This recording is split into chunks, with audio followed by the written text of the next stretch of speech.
여러분 안녕하십니까? 이번 시간에는 월상 1위 편관격에 대해서 한번 공부를 해보도록 하겠습니다. 자, 우리가 지난 시간까지 또 대부분의 명리를 공부하시는 분들도 마찬가지지만 시상 1위 뭐 편관이라든가 또 시상 1위 편제라든가 이런 격국들에 대해서는 뭐 이 격국들에 대해서 뭐 잘 안다 못 안다 이런 거를 떠나서 일단 많이 들어본 이름들이에요. 그러니까 시상 1위 편관이라든가 시상 1위 편제라는 이런 격국들에 대해서는 일단 이 이름은 많이 들어본 경우가 있는데 월상 1위 편관이라는 것은 일반적으로 잘 거론되지 않습니다. 그러니까 잘 모르는 거죠. 대부분 이제 시상에 있는 1위의 편관이나 시상에 있는 1위의 편제가 있으면은 사람이 매우 부귀하게 된다 이런 식으로 이제 알려져 있죠. 그래서 우리가 지난 시간에 우리가 했던 게 시상 1위 편제격을 했고 그 전에 시간이 좀 지났습니다만은 시상 1위 편관도 했습니다. 그런데 그럴 때의 시상 1위 편제나 편관은 뭐냐면은 사주의 이렇게 시지에 있어도 되고 시간에 있어도 됩니다. 그러니까 시주에 한 자리에 편관 또는 편제를 가지고 있는 경우를 시상 1위 편제 또는 시상 1위 편관이다 이렇게 표현해서 부귀하다 이렇게 얘기했는데 실질적으로는 어땠습니까? 시주에 그러니까 쉽게 말해 시주에 한 자리에 편관이나 편제가 있다고 해서 무조건 부귀해지지는 않죠. 그 격국이 전체적으로 우리가 사주의 격국을 볼 때 그 격국이 성격이 돼야 됩니다. 격국이 이루어져야만이 이루어지면서 시주에 있는 한 자리의 편제나 한 자리의 편관이 있었다면은 부귀한 격국으로 접근할 수가 있지만 그냥 시주에 뭐 편제나 편관이 하나 있다고 해서 그것만으로는 결코 부귀할 수가 없죠. 만약에 그런 식으로 세상에 사람들이 부귀해진다면은 너무너무 많은 부귀한 사람들이 나오게 되는데 그게 실질적으로 현실의 세상하고는 안 맞는다는 거죠. 부귀한 사람이 많이 나오면 좋은데 그렇지가 않잖아요. 현실의 세계는 그렇게 부귀한 사람이 세상에 많다는 것은 굉장히 모순된 사회에 어떻게 보면 부귀하다는 그 말 자체가 소수에게만 있는 거거든요. 그렇기 때문에 단지 시주에 편관이나 편제가 하나 있다고 해서 무조건 부귀하게 되지는 않는다 하는 것이 지난 시간까지 우리가 공부했던 시상일위 편관격이나 시상일위 편제격에 대한 공부였어요.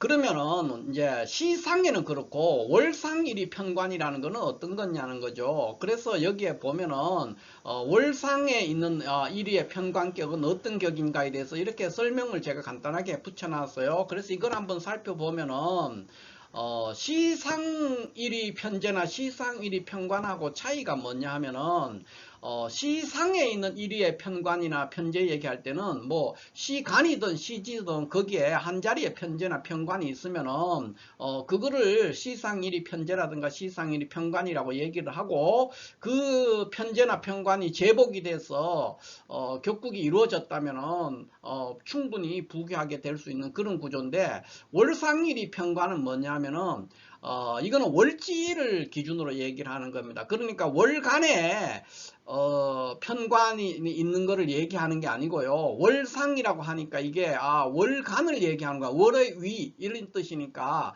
월상 이렇게 이걸 잘못 이해하면 월간에 있는 편관, 월간에 한 자리에 편관이 있으면은 그것이 부귀하게 될 수 있는 조건이 된다. 이렇게 이해하기 쉬운데 이것은 이제 잘못 이해한 거죠. 그러니까 여기서 월상이라고 하는 것은 주로 월지를 얘기하는 겁니다.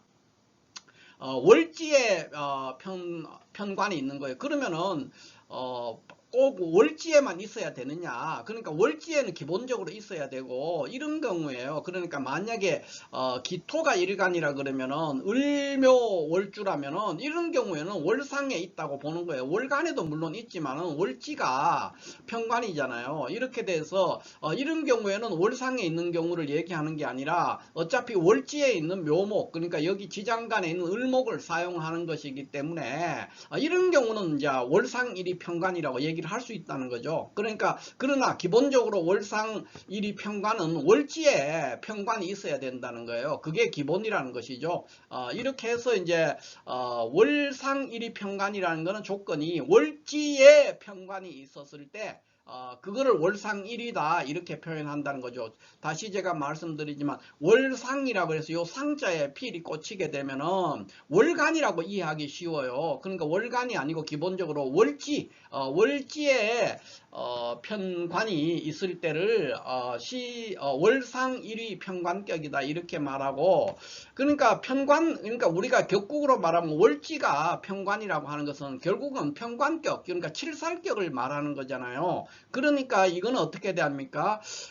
칠살격은 격국이 고급스럽게 되려면은 일단 뭐 제복이 돼야 된다든가 여러 가지 칠살이 잘 다스려져야 된다는 거는 뭐 당연한 얘기고요. 그 전에 가장 기본적인 것이 일간이 강해야 돼요. 신왕한 일주를, 그러니까 일간이 힘이 있어야 된다는 거. 그렇지 않은데 월지에 칠살을 봐서 칠살격이 되면은 파격으로 돼버리기가 굉장히 쉬워요. 그러니까 나를 죽이는 칠살을 월지에 둔 그 격국이라면은 일간이 약하다면 그걸 감당할 수가 없거든요. 그러니까 삐 좋은 개살구가 돼버리기가 쉽다는 거죠. 그래서 월상일이 편관격은 우리가 보통 말하는 격국에서 편관격을 얘기하는데 신왕해야 되고요.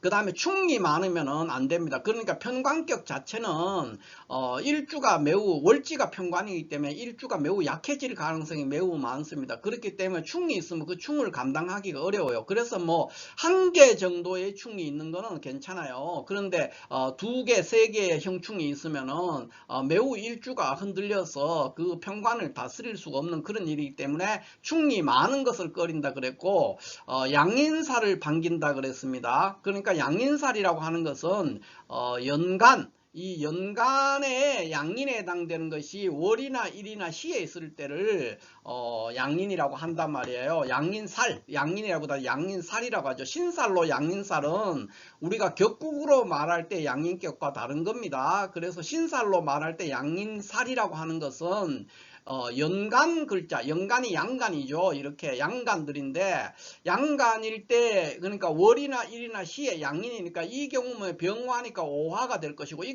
경우에도 무토니까 화토 동법에서 이렇게 오화가 어딘가에 있어야 되는 거예요. 이랬을 때 양인살이 있다 이렇게 표현한 거죠. 양인살이 있으면은 그 양인살이 제복이 되면은 일주가 강해서 제복이 자체가 일주를 강하게 해줄 가능성이 있죠. 제복이 되면은 매우 부귀하게 될 수가 있습니다. 그래서 양인살을 반긴다 그랬고, 칠살격이니까 그래요. 그 다음에는 이제 제복운과 득지운, 그러니까 일간이 강해지는 것을 반긴다는 거예요. 칠살은 제복되고, 그러니까 칠살은 사주에 칠살이 있다는 것은 그 칠살이 장기적으로 제복이 안 되면은 일주를 훼손하기 때문에 단명해질 수가 있어요. 그렇기 때문에 반드시 칠살은 제복돼야 되고, 그 다음에 일주는 강해야 되니까 득지운이니까 일주가 강해져야 된다는 거예요. 그러니까 신왕함을 반기는 것과 똑같은 거죠. 그런 식으로 해서 격국이 이루어진다면은 월지의 편관이 있는데 그 편관이 식상을 만나거나 이렇게 해서 제복이 된다면은 매우 부귀한 격국이 될 수 있다 이렇게 볼 수가 있어요. 그러면 여기 지금 연애 자평에 소개된 왕진무라는 사람의 사주를 한번 보시면은 여기는 이제 해월의 병화입니다. 그러니까 칠살격이죠. 그러니까 월상일이 편관격입니다. 그러니까 월지에 편관이 있는 거고, 천간에 이렇게 무토와 계수와 무토 이렇게 투간이 되어 있으니까 이거는 우리가 격국으로 말하면은 살대 정관격입니다. 살대 정관인데 연간에 있는 무토와 월간의 계수가 무게합을 하면서 칠살격이 청해졌죠. 그러니까 월지 칠살이 시주에 있는 무토를 보면서 칠살 식재격이 이루어져서 매우 부귀하게 될 수가 있는 그런 구조로 격국이 잘 이루어졌죠. 그런 구조가 되어 있습니다. 그런데 이 사주의 흠이 뭐냐 하면은, 이 왕진무 사주의 흠은 살대 정관격, 우리가 자평진전에 입각해서 해석하면은 살대 정관격이죠. 살대 정관격이 격국이 잘 이루어져서 청해져서 부귀하게 됐는데, 핵심은 일간이 병화인데 지금 연지에 있는 인목에 너무 멀리 있어요. 멀리 있는 인목에 생지를 가지고 있어서 통근은 해가 있는데 나머지 글자들에는 전혀 뿌리가 없는 상태에서 일지와 시지가 신자합해서 관살에 해당되는 수국이 동해 있어요. 그렇기 때문에 매우 일간이 약한 상태로 있다는 거죠. 그러니까 칠살이 제복은 됐는데 일주가 매우 약하기 때문에 그 부귀를 오래 누리기가 어렵다는 거예요.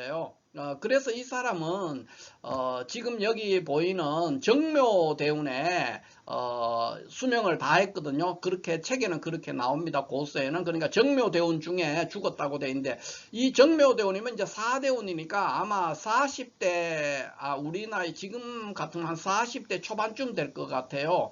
그러니까 뭐 어떤 그거는 9대운에서 시작할 수도 있고 뭐 1대운에 시작할 수도 있고 그런데 대체적으로 정묘대운이니까 한 40대 초반 정도에 요절에 뭐 요즘으로 옛날 사람으로는 평균 수명 이상을 살았어요. 옛날에는 한 수명이 25에서 30세밖에 안 됐기 때문에 평균 수명을 살았지만 이러한 부귀한 명조들은 대체적으로 삶이 그렇게 고단하지 않기 때문에 영양 상태도 좋고 잘 먹고 이렇게 편하게 생활을 하기 때문에 수명을 어느 정도 60세 70세 누린 경우가 많단 말이에요. 그런데 이런 고위 관료들로서는 이 관료의 사주거든요. 그러니까 관료의 사주는 40대 초반에 죽었으니까 다소 단명했다 이렇게 볼 수가 있습니다. 왜 단명했느냐, 일주가 약한데 지금 정묘대운 같으면은 묘목이 운에서 와서 이 목국을 이루면서 인수격으로 변격이 됩니다. 그렇게 됐을 때 인수격으로 변격될 때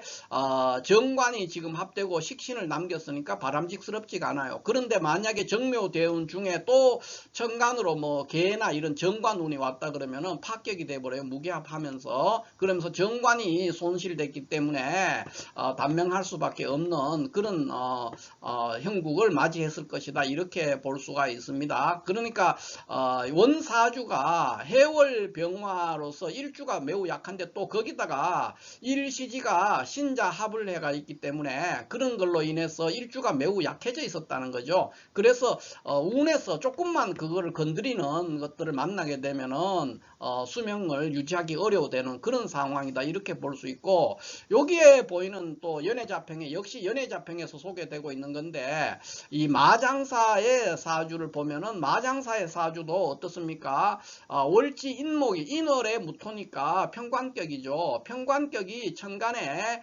인수와 식신을 두 개를 가지고 있습니다. 그래서 식신이 강한 데서 일시지에 또 역시 여기도 신진합해서 수국이 동해 있어요. 그렇기 때문에 연간에 있는 이 병화는 그렇게 위협적인 존재가 되지를 못하니까 칠살 식재격이 여기도 잘 이루어졌죠. 그래서 매우 부귀한 격국이 될 수가 있고, 동시에 이 왕진무 왼쪽에 보이는 왕진무 사주에 비해서는 일주가 훨씬 강합니다. 그래서 제대로 된 부귀를 누릴 수 있었다 뭐 이렇게 볼 수가 있겠습니다. 자, 이렇게 해서 오늘은 시상에 있는 것을 주로 다룹니다. 많은 명리가들이 시상에 있는 뭐 시상일이 편재, 시상일이 편관 이런 식으로 쭉 많이 다루는데 월상에 있는 편관에 대해서는 별로 언급을 안 하거나 또 잘 모르는 경우가 있어요. 그래서 제가 오늘 월상 1위에 있는 편관격이 어떤 경우에 격국이 성립되고 어떤 구조를 월상 1위 편관격이라고 하느냐 하는 것을 중심으로 해서 고서에서 소개되고 있는 연애자평에서 소개되고 있는 명조들이죠. 이거를 중심으로 해서 제가 한번 설명을 드려봤습니다. 감사합니다.